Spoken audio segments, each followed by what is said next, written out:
Bienvenue à notre chronique Nutrition, Santé Optimale Aléa. Aujourd'hui, en compagnie de Dominique et Martine, ça fait un peu Dominique et Martine. Ça fait chaud. On n'est peut-être pas aussi drôle, ou anyway, on verra. Bref, aujourd'hui, on voudrait vous parler de le diabète. Surtout le diabète type 2, là, parce qu'on s'entend que le diabète type 1, mais c'est pas aujourd'hui qu'on va parler du diabète type 1, mais on va parler plus d'une personne qui est atteinte du diabète type 2. Oui. Donc, quelles sont les personnes qui sont atteintes du diabète type 2? Bien, en fait, le diabète, juste pour te dire que quand le diabète type 1, c'est seulement 10% des gens qui sont atteints du diabète qui l'ont. 90% des gens sont atteints du diabète type 2. Alors, c'est là-dessus qu'on va focuser aujourd'hui. Puis, la différence entre les deux, c'est que le diabète type 1 sont insulinodépendants, c'est-à-dire ils dépendent de l'insuline pour être capables de fonctionner. Et les type 2 sont le problème et on regarde plutôt vers les médicaments pour Donc, aider dans le fond, comment qu'on peut éviter le diabète type 2? Est-ce que ça s'évite? Oui, absolument. C'est de faire de l'exercice, avoir une saine alimentation. Et, tu sais, il y a des prédispositions à avoir le diabète type 2. Alors, si vous avez un facteur génétique dans la famille, votre mère, votre père, vos sœurs, vos frères sont diabétiques, il y a plus de chances. Si vous êtes prédiabétique, alors vous avez été voir votre médecin puis il a dit, bon, commencez à faire attention, vous êtes prédiabétique, ça veut dire que vous n'êtes pas atteint de la maladie encore, mais vous êtes sur le bord. Okay? Donc, c'est vraiment à voir absolument avec urgence. Puis souvent, il y en a qui disent, ben, tout le monde l'a dans ma famille, donc je vais l'avoir. Ouais. Mais souvent, moi, ce que j'aime dire, c'est que c'est peut-être aussi à regarder comment tout le monde dans la famille fonctionne. Est-ce que l'alimentation est adéquate? Ouais, justement, ça, si vous êtes prédisposé en plus, exactement. de regarder puis de mettre toutes les chances de votre bord. Si les gens mangent les mêmes choses dans la famille, les chances sont qu'ils vont avoir la même maladie. C'est ça aussi. Oui, c'est ça. Il faut faire attention aussi. Si les gens sont vraiment sédentaires, alors on ne bouge jamais. Puis, tu sais, les personnes avec la petite bédaine, là, le petit gras ici, en entour de la taille, là, ici, puis qui ne bougent jamais, sont à risque. C'est pour ça qu'on prend les mesures souvent là, pour voir qu'est-ce qu'il y en est. Les mesures, ça nous indique beaucoup de choses. Hein? Exactement. L'excès de poids aussi. Ceux qui font de la haute pression, du cholestérol élevé, ceux qui ont fait du diabète gestationnel, ce qui veut dire qu'ils ont été diabétiques pendant la grossesse, sont plus à risque. Ils sont très à risque. Souvent, ils ont des suivis aussi après grossesse pour s'assurer qu'il n'y a pas de problématique qui est restée. Et puis, est-ce que c'est réversible? La grosse question! Je vais faire pitcher des roches Non, en fait, la communauté médicale commence à en parler de plus en plus. J'écoutais justement un programme la semaine passée par un médecin qui elle, disait absolument réversible. Moi, j'y crois aussi. Alors, c'est des choix. Puis en plus, tu as travaillé comme 20 ans quand même en domaine pharmaceutique, en recherche clinique. Donc, toutes les maladies, tu les as testées. Dont 10 de ces 20 ans-là dans le domaine du diabète. Alors, quand même, c'est ça. Et puis, mais c'est une grosse question. Moi, j'y crois fortement avec une saine alimentation, de l'exercice, du changement, mais il faut être prêt à faire on a quand même aussi des beaux témoignages de gens qu'on connaît qui sont arrivés, mais c'est sûr qu'il faut vraiment être prêt, effectivement. Il faut être prêt, puis ça ne viendra pas cogner à la porte. Il faut faire des choix, là, dans le fond. Alors, quel aliment à éviter? Le sucre, vous savez. Le sucre! Et puis, mais plus important que ça encore, il faut vraiment savoir qu'il y a des aliments qui sont sur l'index glycémique. Il y en a qui sont élevés, modérés, très bas. Il faut favoriser les aliments qui sont sur l'index glycémique plus bas. Alors les gens, tu sais Martine, je vois beaucoup de gens qui sont diabétiques en ce moment, puis je vois des gens en répétition qui ne savent pas encore c'est quoi l'index glycémique. Ça fait 5 ans qu'ils sont diabétiques. Alors très important de connaître de connaître au moins à la base ça, mais même dans le fond, n'importe qui devrait se faire le cadeau de comprendre la nutrition à sa base. Et donc l'index glycémique, là, quand on s'entraîne beaucoup aussi, c'est super important, fait qu'encore plus pour une personne de diabète type 2, je pense. Donc maintenant, si on parle des aliments favorisés, Alors les aliments favorisés, c'est sûr que... De l'eau? Oui, beaucoup d'eau. On veut favoriser les aliments qui sont élevés en fibres. mais le fibres ne se retrouve pas juste dans les céréales et le pain. Hein? Les fibres se retrouvent dans les légumes, dans les légumineuses, dans les fruits. Et manger aussi beaucoup de poissons gras qui contient beaucoup d'oméga 3 et des noix. Alors tu comprends rapidement que la nutrition est ciblée vers les aliments que la nature nous donne. Exact. C'est pour ça aussi que quand quelqu'un nous dit « Ah, ben comment moi je devrais manger », ils nous écrivent sur Facebook ou ailleurs, puis on est comme Dominique tout le temps, ben je peux pas te dire comment toi tu devrais manger sans te connaître, parce que tout le monde est différent. Moi je devrais manger d'une façon, toi, etc. C'est quoi les facteurs de famille, c'est quoi, c'est le diabète ou pas. Oui, avec toi on sait, on a vu que tu avais une intolérance au gluten, puis ça a changé ta vie. D'autres personnes, moi étant une personne qui n'a pas de maladie, qui n'a pas de diabète, je peux favoriser des choses comme les dattes, qui sont très élevées sur l'index glycémique. Mais pour une personne qui est diabétique, c'est pas le meilleur choix. Non, c'est ça. Fait que là, ben, c'est super le fun parce que Dominique, j'ai dit, ben, ça serait fun que tu nous proposes une recette, mais une recette le fun à manger, tu sais, qui est bon, là, puis qu'on n'a pas l'impression d'avoir à peu près tout coupé, puis que c'est sec en plus. Puis je peux pas me limiter à une, alors j'en fais deux pour vous montrer comment c'est facile de bien manger, puis de se gâter aussi. Donc, recette numéro 1, les tartelettes pour dents sucrées, sans sucre. C'est ça, c'est une recette conçue spécifiquement pour les gens qui sont diabétiques et qui aiment manger des choses qui sont un petit peu plus sucrées. Ok, puis admettons que je ne suis pas diabétique, je pense. Tu peux le manger aussi, oui, parce que c'est très bon. Alors, on va commencer avec 10 abricots. Et ici, vous allez voir que les abricots ne sont pas jaunes, tu sais, orange flash, parce que je prends des abricots sans sulfite. Alors, on va juste les... Ça, on retrouve ça où? Chez Fine ou... Ben, j'ai acheté chez Costco, moi, mais vous pouvez le trouver dans les épiceries fines, oui, absolument. Et puis, j'ai besoin de mon petit couvercle ici. Donc, on va les hacher finement.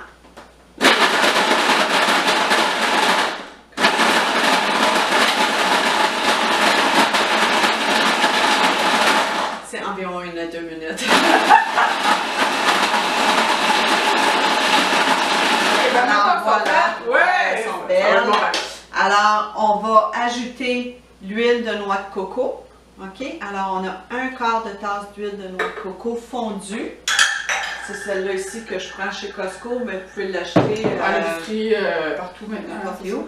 Et 1/4 de tasse de beurre d'amande. Ça aussi, vous pouvez l'acheter un peu partout. Costco en a, même dans les épiceries.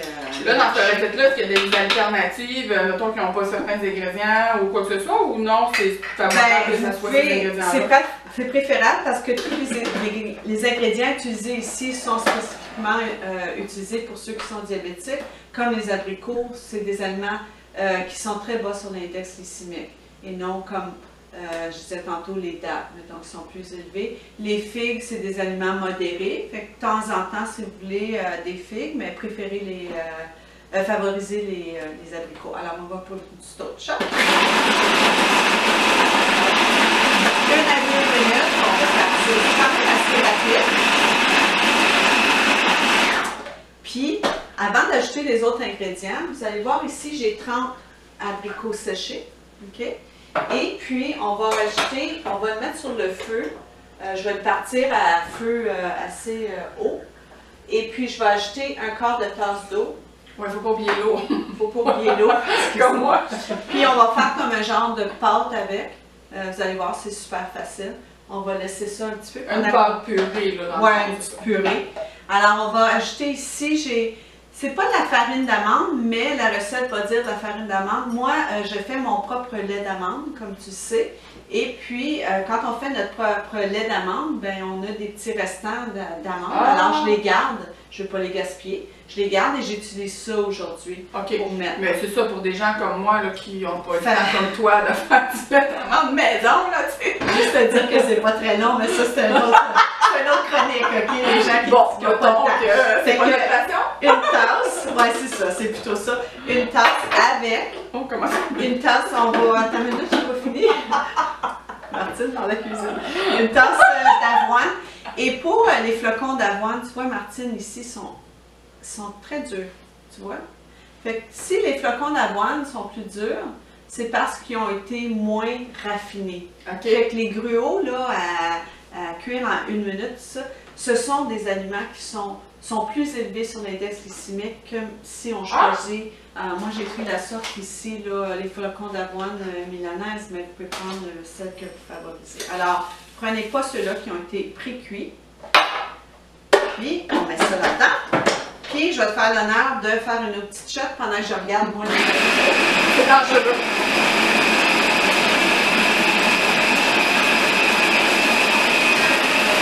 C'est beau. C'est bon? Les ingrédients.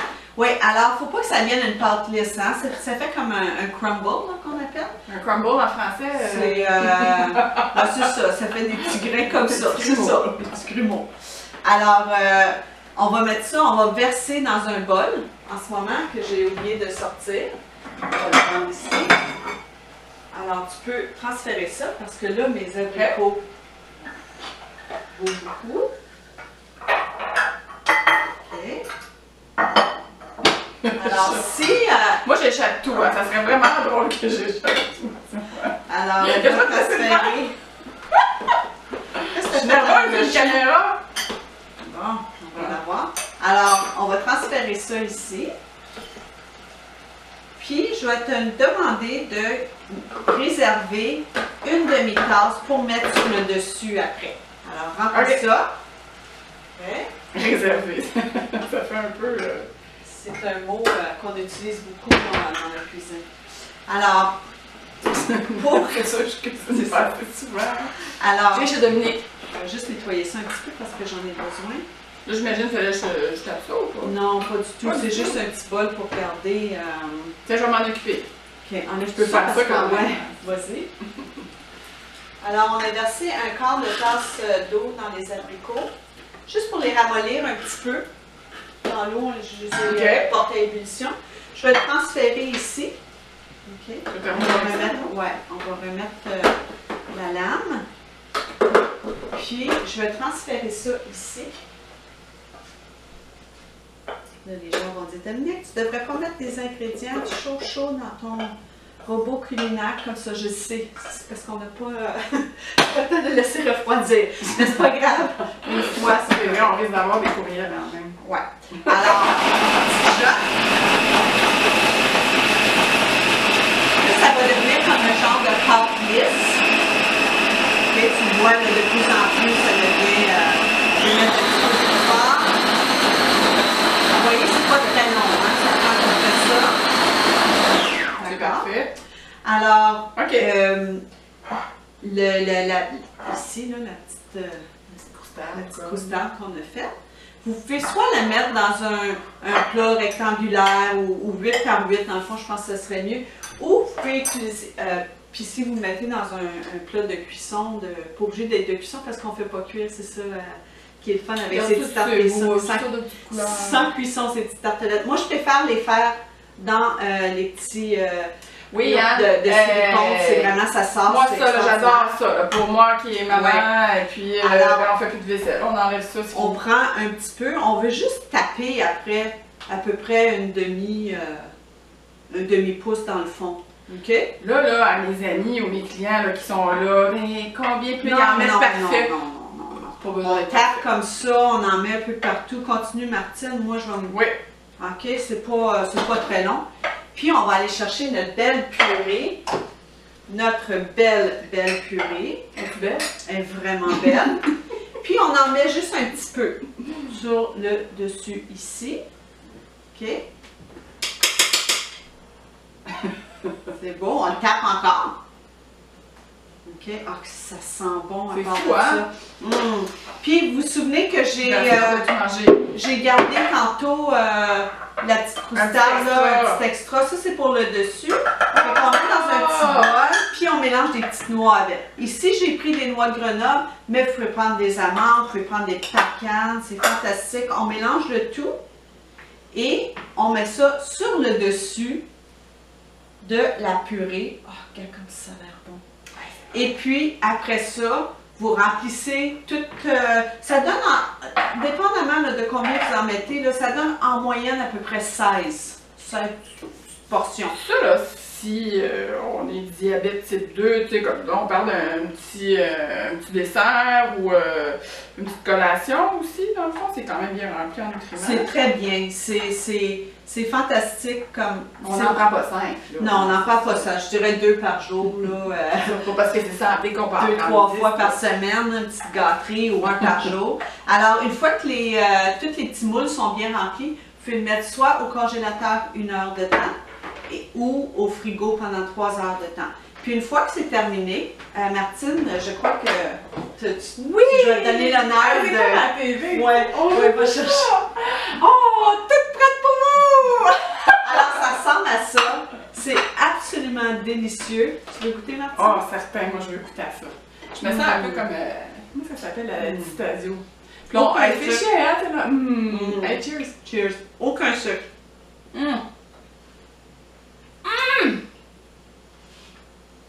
C'est bon, hein? C'est tellement bon. Hey, je suis pas bébé de sucre. C'est tellement bon, je vous dis, là. Est-ce que j'ai dit que c'était bon?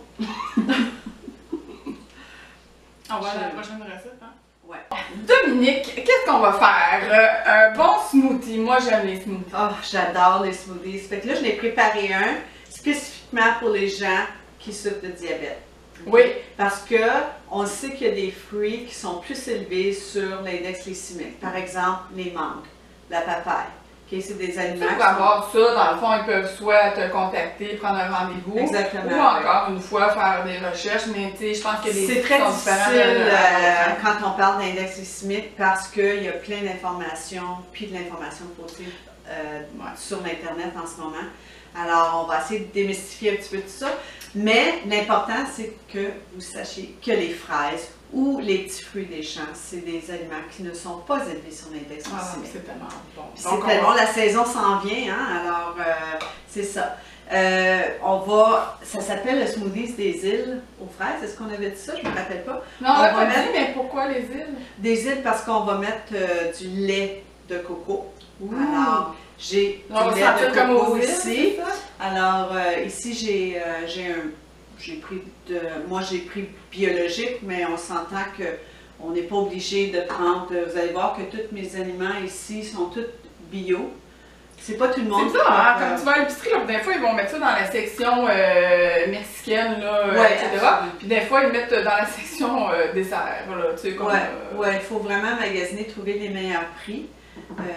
Mais c'est ça, c'est un choix.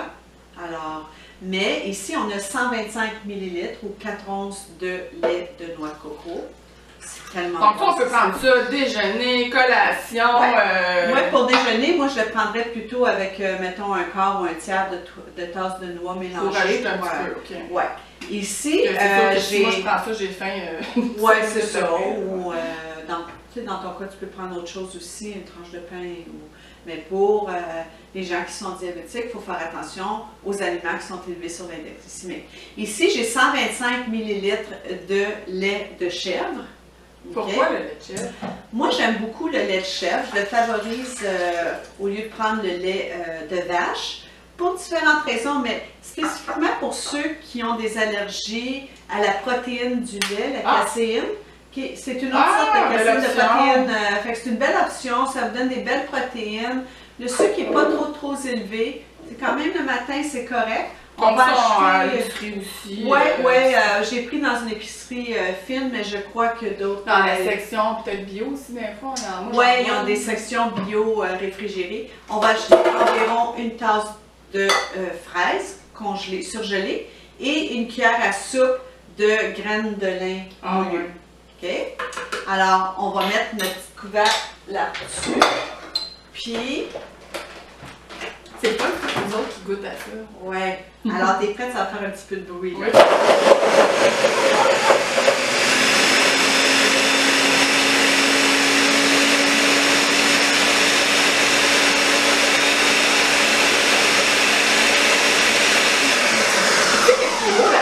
C'est que souvent, le monde pense qu'il faut faire un smoothie avec du jus.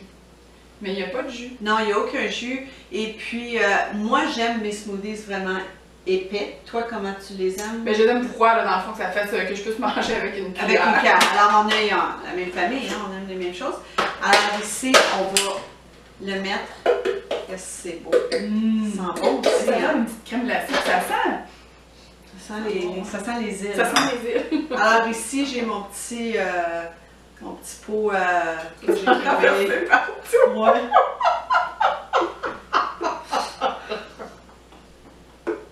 On est parti d'écraper. C'est pas grave, qu'est-ce que tu fais? C'est ça. Moi, mon fun, c'est de faire ça comme ça. Ah, ok. Ben oui, C'est à ce moment. Hein? Ça goûte tellement bon. Alors, vas-y, goûte-y. Oh, puis t'as sorti là. Tu sais que les ergothérapeutes, là, ils font ça souvent avec les enfants qui ont beaucoup discuté avec la proprioception de la mâchoire. Donc, ils parlent moins bien ou souvent les enfants qui sont TDAH vont avoir des difficultés avec la mâchoire, des choses comme ça. Donc, on leur demande de boire dans des pailles plus souvent ou des pailles à café, leur petit eau ou lait ou peu importe. Puis là, ben, finalement, je me sens smooth avec une grosse paille. C'est bon. Bon, ben, bonne journée! Alors, c'est bon! Vous pouvez prendre ça comme collation, comme Martine a dit, ou pour déjeuner, pour bien commencer votre journée. C'est rempli d'antioxydants, on parle de ça, fait que très important pour votre santé. Un beau boost d'énergie. Oui. Donc, j'espère que ça vous a plu, notre petite chronique santé optimale sur le diabète type 2. On vous reviendra dans les prochaines semaines avec d'autres types d'informations sur d'autres types de maladies. Ouais, merci beaucoup d'être là. Merci Dominique!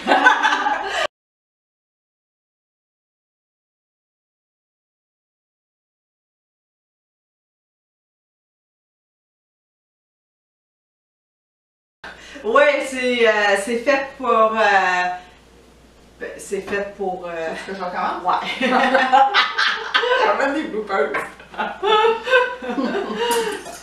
Ah! Bienvenue! Oh non, ça commence. Bon, j'aimerais le faire d'avant. Bienvenue à la chronique nutrition optimale avec Dominique! Nous allons faire des tartelettes! On dirait que je travaille avec Minnie Mouse, là.